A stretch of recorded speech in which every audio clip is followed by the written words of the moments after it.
So I have just watched one of the most disturbing show. So I've just watched one of the most disturbing show ever, The Penguin.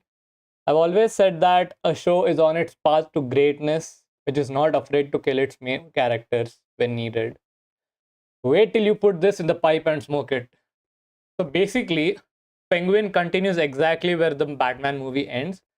So you guys know Penguin is a villain, right? And I've barely ever seen anyone get a anti-hero or a villain movie right, like ever.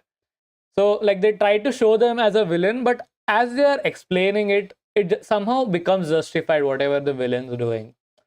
See, like Deadpool or Venom are supposed to be anti-heroes, right? Like I get it, they go on rampages, killing people and stuff, which it's not the formula for heroes. Like killing people is not something Spider-Man would do. But that's just not how their story was supposed to be told. Like, so we still love Venom and Deadpool as heroes, and we see them as heroes. So Penguin is one show.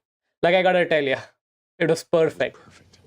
Perfect. Perfect. Everything, down to the last minute details. I've heard people saying the show is slow, but I couldn't disagree more. Like it is out. It starts off very strong with Oz, the penguin's name, killing one of the main guys in the very first minutes of the show, and once the snowball starts rolling from there, it doesn't stop. Like, and at times in other movies, you see villains do some outrageous shit and run away while held captive or something, which has no logical explanation. But not here. Oz has completely earned his place to be the Gotham underworld king, and they show it. Colin Farrell has done such an amazing job. His acting was one thing that blew my mind. Then came Kristen Milioti. So I knew her from How I Met Your Mother. She's very sweet and wholesome character. I was wondering, what role does this cupcake have in a dark show like this? She showed me that I know nothing about her or acting. She has done a mind-blowing job as well. I mean, it's a no-brainer, but 75% of your job is done when you get those top-tier actors in your bag. And they got very lucky with both Colin and Christine.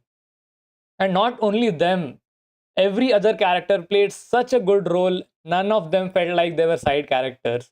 Everyone had a job to do. Oz's mom, Francis, Victor, everyone. At one point, I was confused who I was rooting for. First, they make you feel sad for Sophia, that is Christine's character, by showing us this incredibly sad backstory of hers, which makes you think, oh, so she's a good guy here, and Oz is the bad guy, because he's supposed to be the villain, right? Then they double down on showing Oz's mom and how he's doing everything for her and make us feel sorry for him and make us believe, all right, he's got a reason, like every other show. But now this is where you are wrong. This back and forth goes on so much, messing with your head. And in the end, they throw in Oz's backstory to remind you how messed up and fucked up in the head he is. And again, at the end of the show, which makes you rethink your whole life as to why the fuck was I rooting for this psycho sick in the head guy. My god, it was the darkest roller coaster ride. And even if you watch this show without having superheroes or Batman in mind, it would still blow your mind away.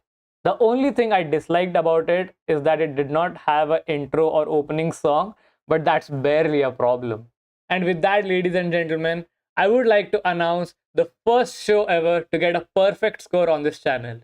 A 10 on 10 masterpiece to The Penguin. If you're wondering if you should watch it, need I say more? Regardless if you're into superheroes or not, this is a must watch. That's it from my side. Like the video, and if you liked my content, then do consider subscribing. It would mean a lot to me. And I'll see you all next time. Bye bye.